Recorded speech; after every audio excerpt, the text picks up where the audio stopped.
Bella ragazzi! Bella ragazzi! Allora, qua abbiamo questo motore che avete già visto, con varie innovazioni, migliorie. Volevo fare una puleggia da mettere qua per trasmettere il moto a qualcosa. Io sempre, questa puleggia la voglio fare in fusione. Io ho sempre fatto lavori per fare i modelli da fonderia, quelli che poi creano la cavità nella sabbia da fonderia, a mano, con legno, materiali plastici, e ci va un mucchio di tempo a farli, è veramente una cosa particolare sto lavoro. Allora, adesso ci siamo un po' tecnologicizzati e abbiamo praticamente risolto il problema per fare qualsiasi modello da fonderia, di qualsiasi tipo, con precisione, velocità perlomeno, un certo tempo che però noi non stiamo lì a metterci le mani, basta iniziare a fare un disegno. Io ho iniziato a fare un disegno per questa puleggia a mano, perché me la sono, più che un disegno è uno schizzo di studio, e quindi questo sarebbe il modello da fonderia, non tanto la puleggia quanto il modello con la sua base. Poi abbiamo passato al computer. Allora abbiamo un mini PC A8 della GCOM che ci hanno mandato e l'abbiamo utilizzato per disegnare 3D questa puleggia ottenuta dallo schizzo che avete visto. Ci hanno mandato questo bellissimo computerino GCOM perché, e vi dico una cosa, c'è uno sconto, una promozione, perché hanno compiuto 21 anni da quando hanno aperto questa azienda, ed è un computer bellissimo, comodissimo, perché noi ce lo portiamo in laboratorio, dovunque, a casa, lo colleghiamo alla stampante, lo colleghiamo anche a un taglio laser, a tantissime cose. E adesso vi diremo un attimo le caratteristiche di questo bellissimo mini PC che è veramente, guardate la mia mano, piccolo. C'è un processore Ryzen da 9, una RAM DDR5 da 32 GB e una memoria interna da 2 TB. Inoltre c'è anche la scheda grafica integrata. Se abbiamo un codice sconto che vi mettiamo in sovraimpressione per l'acquisto. Allora, è un computer piccolissimo, chiaramente per disegno 3D è un pochino lento, però ha fatto tutto. E abbiamo provato anche con i videogiochi e anche per l'editing dei video, va benissimo, fa tutto, e anche altre cose chiaramente meno pesanti. Un'altra cosa che abbiamo chiesto e ci hanno dato è questa stampante Lego Neptune 4 Max.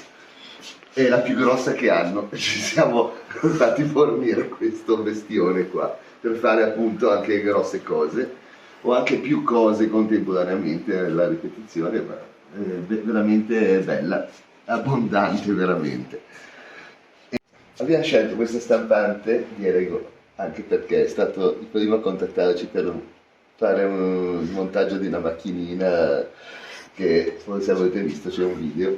Comunque, come tanti dispositivi, non è un dispositivo plug and play, cioè che voi attaccate il PC, va settato anche in base a quello che dovete fare, in base al filo, in base al disegno, e chiaramente una volta settato abbiamo fatto un mucchio di prove, abbiamo fatto, guardate questo, poi alla fine siamo arrivati a una finitura bella proprio, e c'è un po' da settare qualcosa. Comunque è veramente fantastica per le dimensioni. Allora, ancora qualcosa sulla stampante, sulla stampa 3D, che vi spieghiamo un po' come si realizza e un po' di cose, e poi passiamo veramente alla fusione in Zamac della puleggia, quindi vedrete tutta la fase di fusione e lavorazione meccanica della puleggia fino alla fine. Ha un volume di stampa di 420 x 420 x 480 e arriva a una velocità massima di 500 mm al secondo. E praticamente per la stampa 3D, per chi non conoscesse questo tipo di tecnica, si utilizza un disegno 3D, quindi si utilizza un qualsiasi software CAD 3D, e questo disegno poi viene dato in pasto a un software che si chiama Slicer. Praticamente viene affettato in tante fette e sono quelle che poi praticamente la stampante prende in pasto e crea tutti gli strati di plastica uno sull'altro fino a costruire poi il pezzo intero che abbiamo qui. Infatti si vedono poi un pochino di righette proprio perché sono i vari strati della stampante. Esistono anche diversi materiali, ad esempio abbiamo il PLA, che è il classico acido polilattico che viene utilizzato nella maggior parte dei casi per la maggior parte degli oggetti, ma poi ci sono anche materiali come l'ABS che sono molto robusti e resistono a temperature più alte.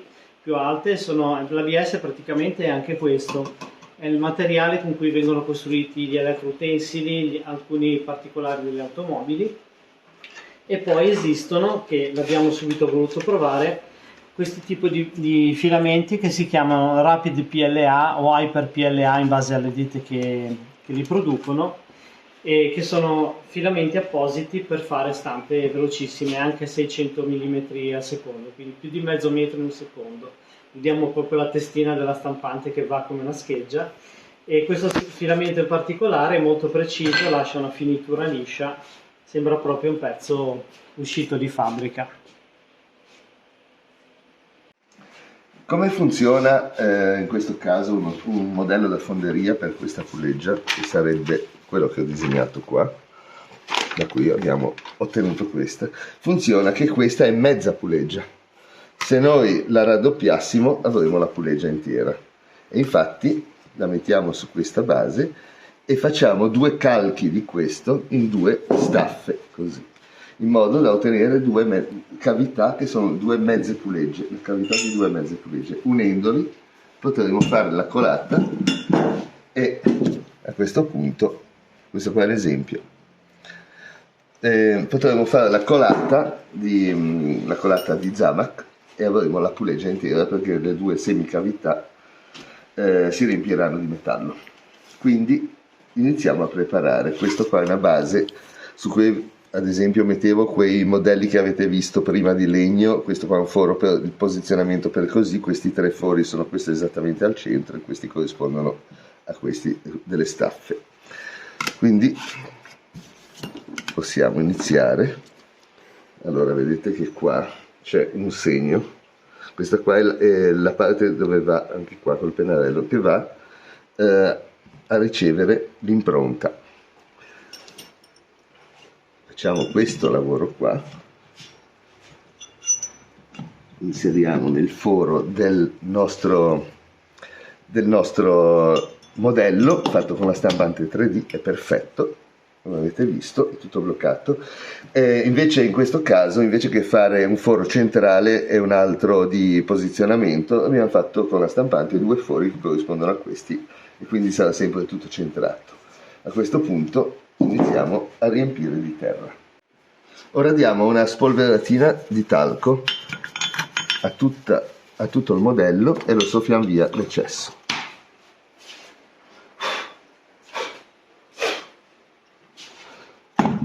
Ce n'è ancora un po' rimasto qua. Questo qua aiuta la sabbia a staccarsi. Lo leviamo negli angoli.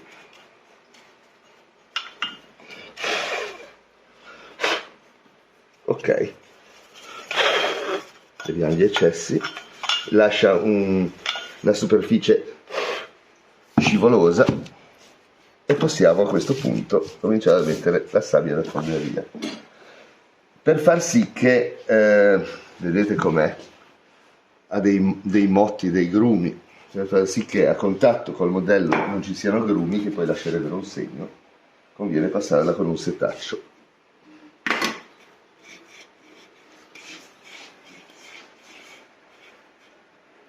Vedete come si viene fine.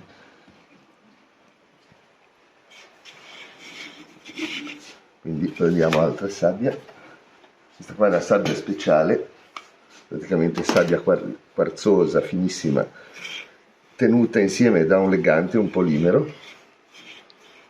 Per chi fosse interessato a questi materiali, cliccando su altro sotto al video vi si aprirà la descrizione del video e metteremo i link per gli acquisti. Ok, adesso si può, visto che è tutta ben ricoperta, si può buttare anche un po' rosa così. La raspiamo un po' così, da ottenere, se c'è qualche grumetto non dà più nessun fastidio.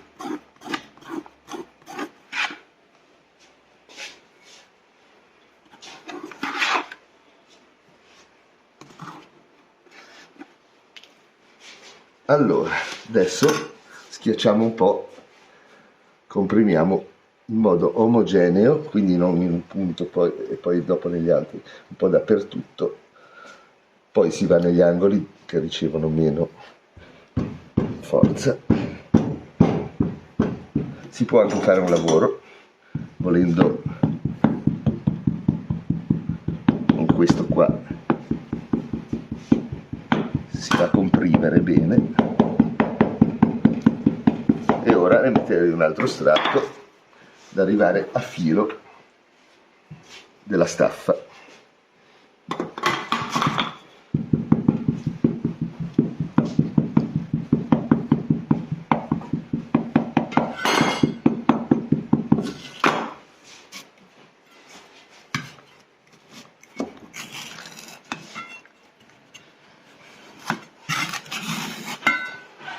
È bella che questo lavoro qua mi piace tantissimo, tra l'altro è tanto tempo che non lo faccio. Poi togliamo l'eccesso così, qua non importa che sia preciso, basta che non sporga nulla. Infatti do l'ultima raspata così, poi vado a mettere quella che è caduta fuori qua dentro, ok, poi qualche colpetto,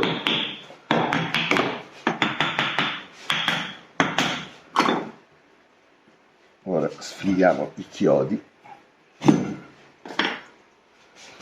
ok, proviamo ancora qualche colpettino. Allora, tieni Mike, qualche colpettino ancora.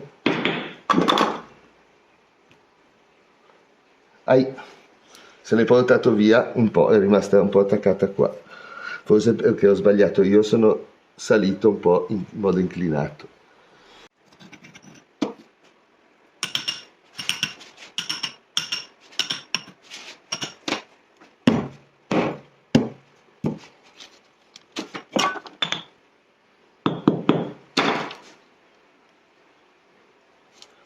Ecco qua, stavolta perfezionisti, abbiamo voluto farlo bene.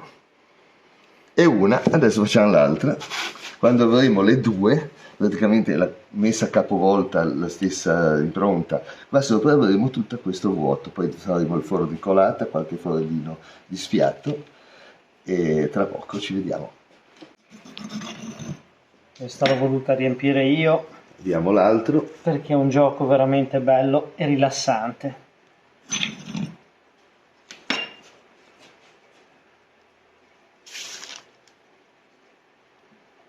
Ok. E voilà. Abbiamo le due mezze pulegge.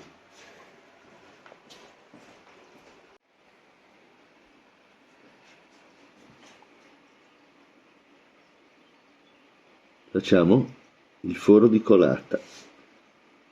Poi si fa così, si è riempito.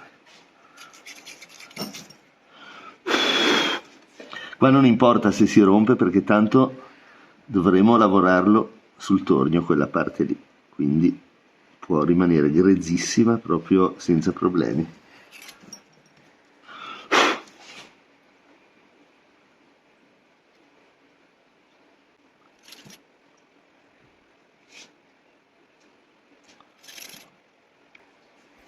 Arriviamo fino a contatto con la tavoletta di legno sottostante.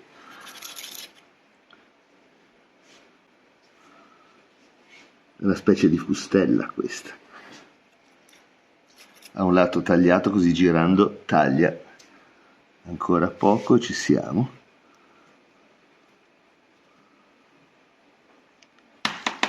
Ok.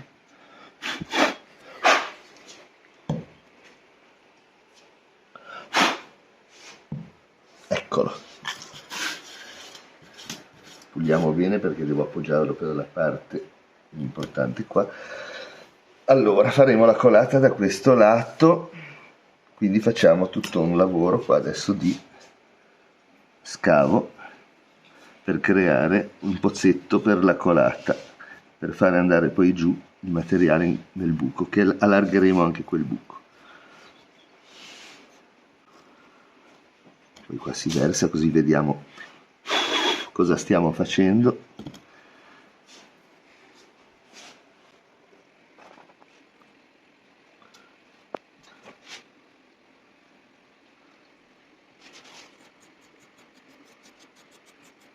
Mettiamo pure tranquillamente giù il materiale. Questo qua è tutto un lavoro di idraulica praticamente.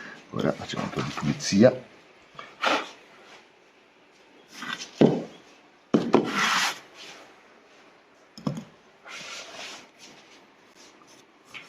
Direi che qua va bene.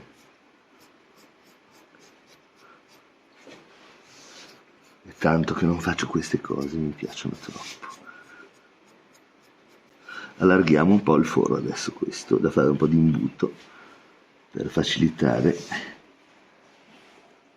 il flusso.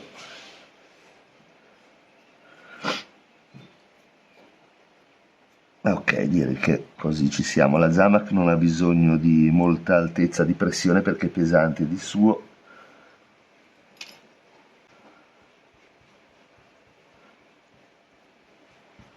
Forse dovremmo approfondire un po' qua, ma tanto è pesante la Zamac, non ci sono cose che possono rimanere a fondo da intercettare con un bacino di decantazione.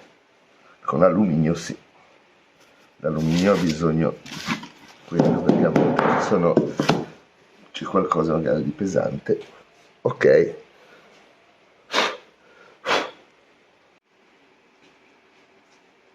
Questi qua sono forellini per sfogare l'aria quando entra il metallo dalla parte alta.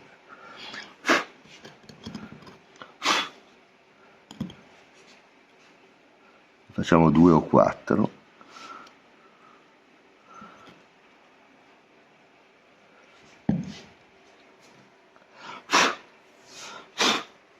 Facciamone 4. Un po' come negli pneumatici, quando vedete che sono nuovi, che ci sono quei cosini di gomma, sono praticamente gomma che si infila negli sfoghi. Aiuto, un momento, mi cadeva. Ok, vabbè, li va a finire nel foro di colata, ma non ce ne frega niente, viene sull'aria. Abbiamo messo un pezzo di lingotto, eventualmente ne mettiamo un altro. Adesso vediamo se abbiamo messo sui 420 gradi, dipende dai tipi di Zamac, ci sono vari punti di fusione. Ce n'è anche un tipo che fonde a temperatura bassissima, che si può colare in stampi di silicone, e ce n'è un tipo invece che fonde a temperatura altissima, con cui fanno i fornelli delle cucine a gas, e resiste anche all'ossidazione per alta temperatura. Quindi i tipi sono moltissimi. Questa non la conosco bene, avevo fatto una fusione una volta. Vediamo. Ah, ecco, è il momento di montare questi. Li possiamo montare di un modo o all'altro, non è indifferente. Quindi giriamo questo così, vediamo bene tutto. Qua ci sono, eccolo qua, il taglietto. Quindi devo girarlo, no, non possiamo montarli, possiamo montarli in un modo o l'altro, ma io lo monto così col taglietto di qua. Allora, per farlo andare giù giusto, metto già i 2 perni, i chiodoni, andiamo a imboccare i fori della staffa inferiore, ok, e scendiamo, ecco, è pronto per la colata. Questo lo giriamo così e ci mettiamo già qua davanti.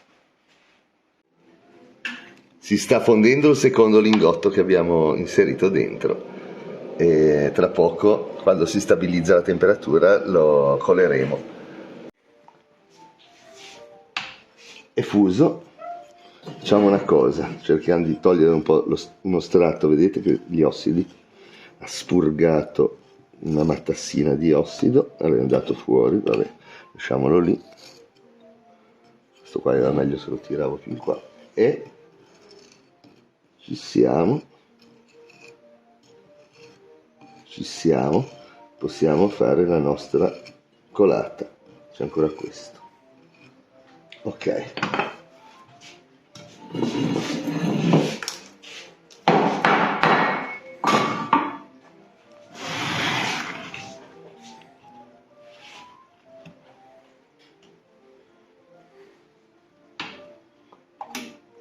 Stacchiamo, delle volte potrebbe fare un contatto la resistenza.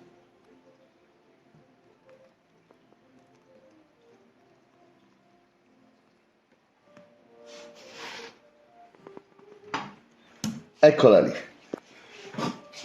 Guardate che tensione superficiale che ha la Zamac, che riesce a formare questo goccione e non sborda dai lati. Ora si sta raffreddando, sembra che stia tirando. A poco ritiro la Zamac.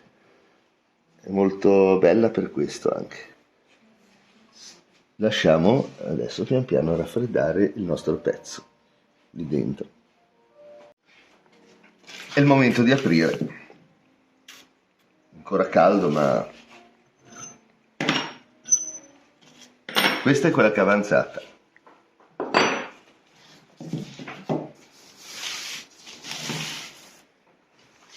Apriamo? Eccola. Ne vediamo metà qua.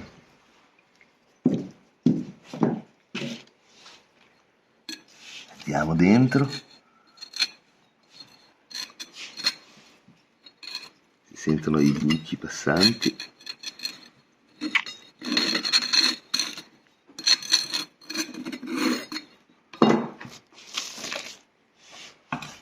Eccola, comincia a apparire. Ha un aspetto, non sembra, forse non serve nemmeno sabbiarla, volevo dargli un aspetto opaco, vediamo un attimo. Ha già un bel aspetto così. E ora sfondiamo.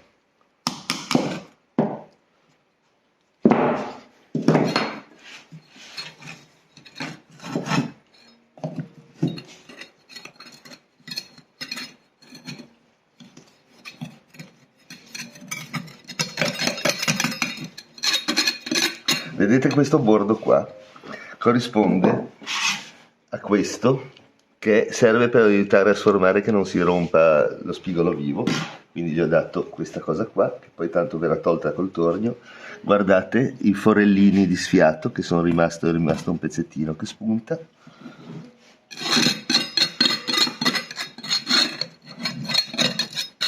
Eccola. Ora la raffreddiamo bene con l'acqua. Andiamo sotto l'acqua, tanto vanno via i residui di sabbia da fonderia.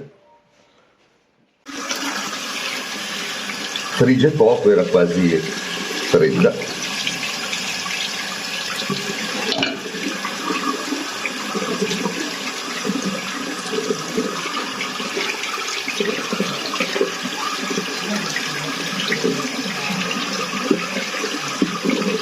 Eccola qua.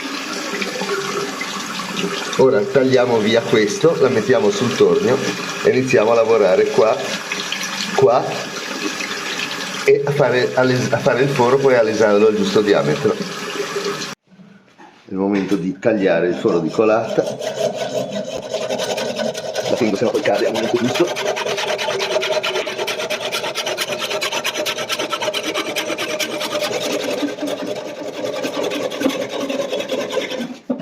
Eccola, finalmente libera. Ora la sabbiamo, ma sì, diamogli una sabbiata. Spariscono quel minimo di texture. Questa sabbia riproduce tutto, anche la micro texture della stampante. E niente, sabbiatura. Chiudiamo. Vediamo un attimo come viene con la sabbiatrice. Andiamo a fare scendere, ecco questo lì.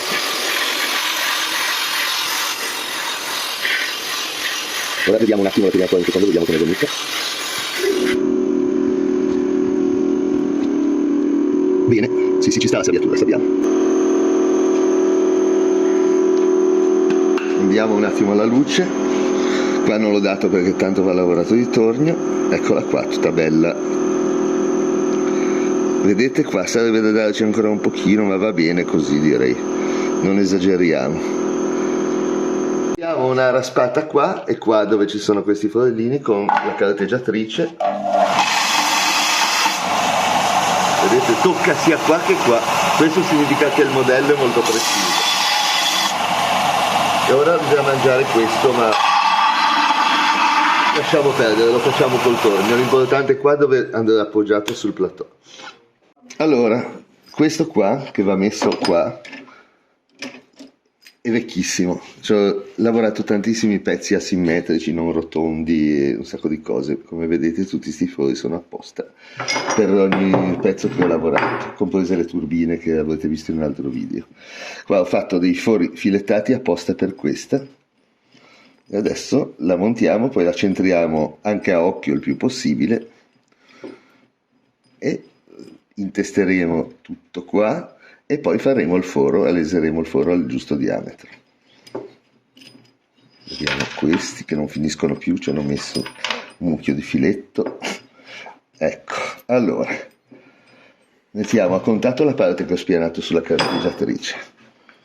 I fori sono quelli, mettiamo tutta la sequenza di rondelle, qua ci sono già 2 infilate e ne evitiamo una, poi ci vediamo tra poco perché finisco di avvitare tutto.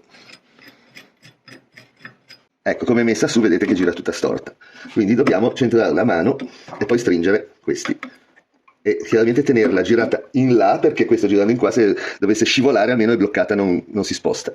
Quindi facciamo un pochino di cosa così, spostiamo il tutto e poi a martellate la facciamo andare a posto. Quasi a posto, è andata quasi bene, vediamo subito una cosa. Ma dai, praticamente è già a posto. Ora vediamo stringendo. Questo sistema è il sistema di controllo rozzo della... Facciamo una cosa, stringiamo qua e diamo una spianata, tanto la spianata è da dare, poi ricontrolliamo. Anzi, io spianerei, poi lo giriamo e facciamo la spianata di là e i fori. Oppure no. Allora, mettiamoci qua. Sì, un po' da aggiustare. Vabbè, spianiamo, poi si vede meglio una volta spianato. Questo stretto. Ecco gli sfiati che saltano via.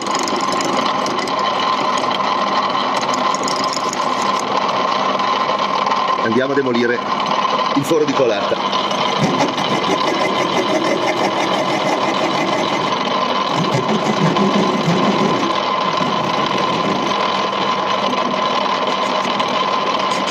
Iniziamo per la centratura, la foratura. Più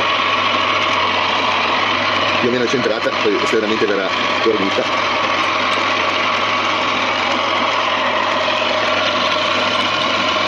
Ok, adesso con le punte faremo un foro fino ad arrivare a fare un foro da 13. 6,5. Diametro 10.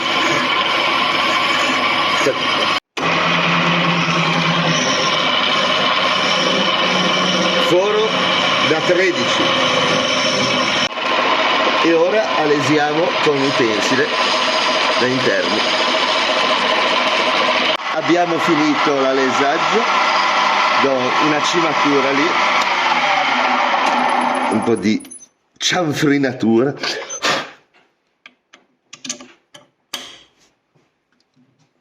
Ok, questa è la spina su cui lavoreremo, faremo girare la puleggia, lavoreremo l'esterno.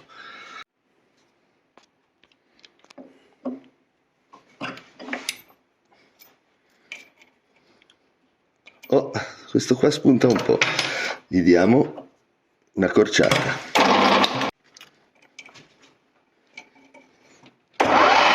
Così faccio prima ad avvitarla, visto che può girare lei. Eccola, diminuiamo la velocità e andiamo a lavorare la parte esterna, quasialmente all'asse dove andrà il mozzo.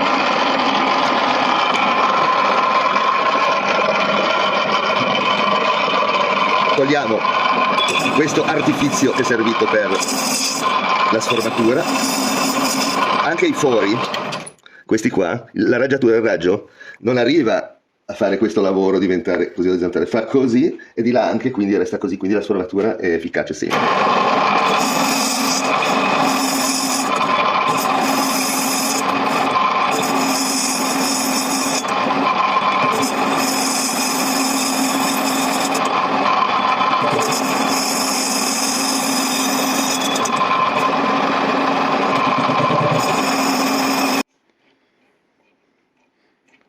Ok,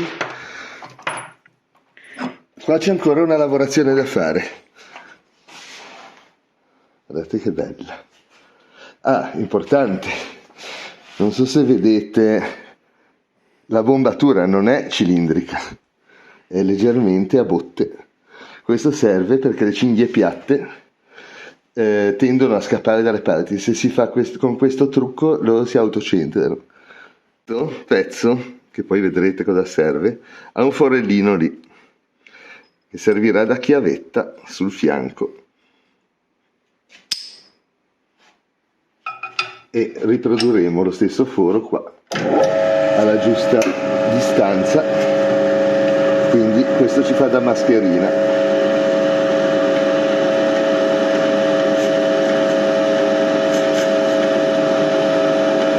Serve andare giù meno, ma dato che c'è materiale sono andato sprofondato. Ecco, ora passiamo alla fosfatazione, poi vedremo questo pezzo qua cosa serve. Soluzione per la fosfatazione a caldo, video 432, andate a vederlo, è molto interessante. Serve per l'acciaio, la ghisa e acciaio al carbonio, chiaramente non acciaio inox. E avevo scoperto che la Zamac prendeva un colore nero bellissimo, un nero vellutato, quindi vorrei provare a vedere cosa succede. Ha preso un grigio molto scuro, molto bello, ma ce lo lasciamo ancora un po'? Dai, basta così, la sciacquiamo e abbiamo la nostra puleggia. Spegniamo questo.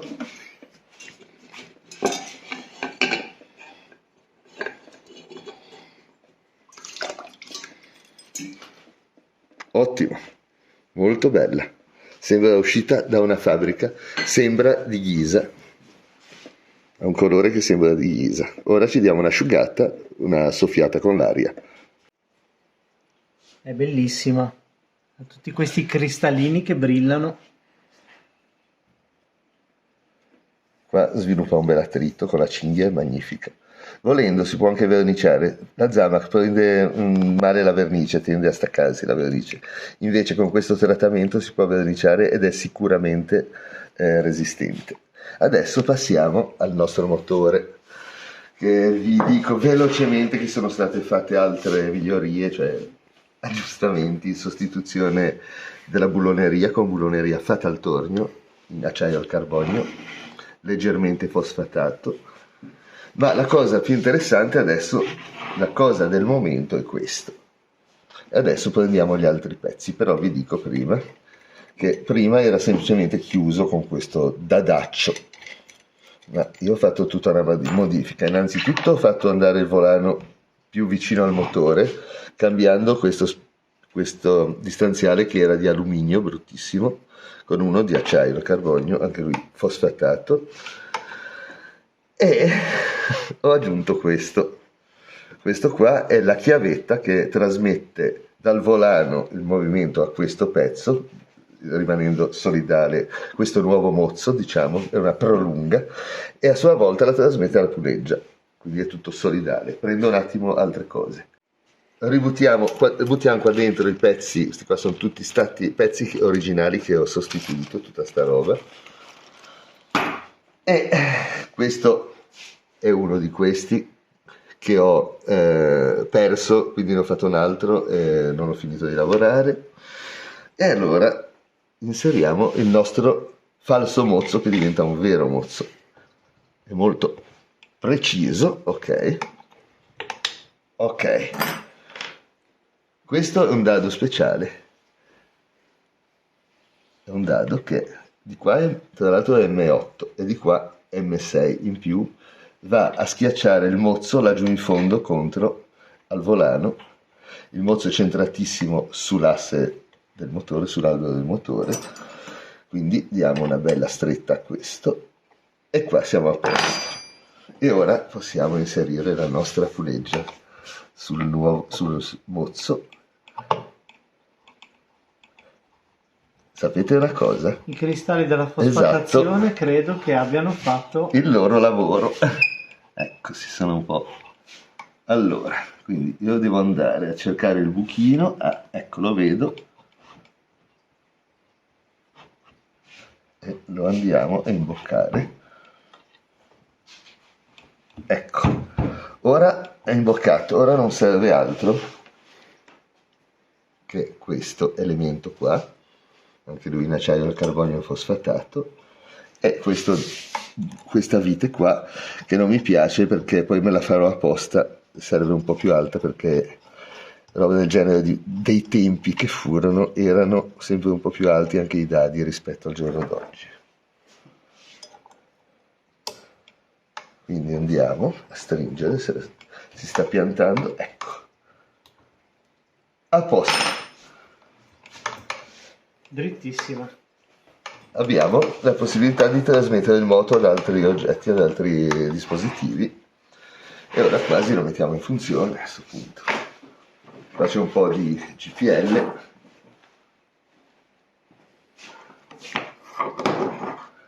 Poi farò una cosa per questo, che adesso è provvisorio.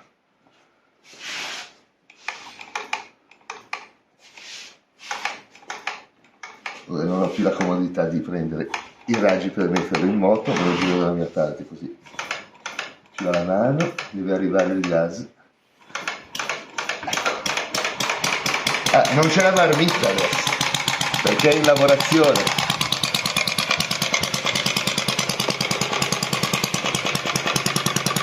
Facciamo uno spurgo dell'acqua, eccola, chiudiamo perché poi abbiamo il sistema termostatico.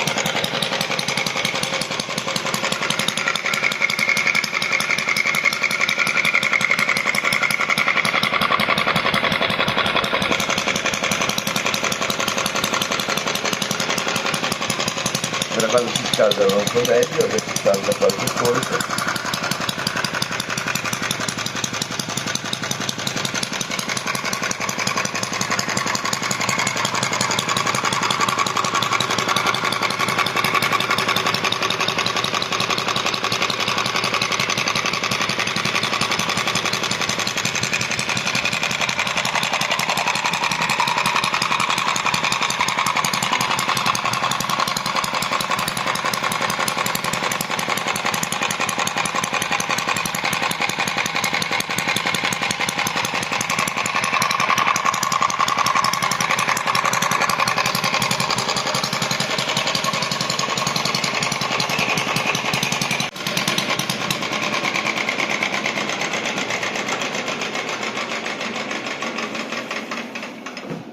Sì, fa un bel attrito, perfetto.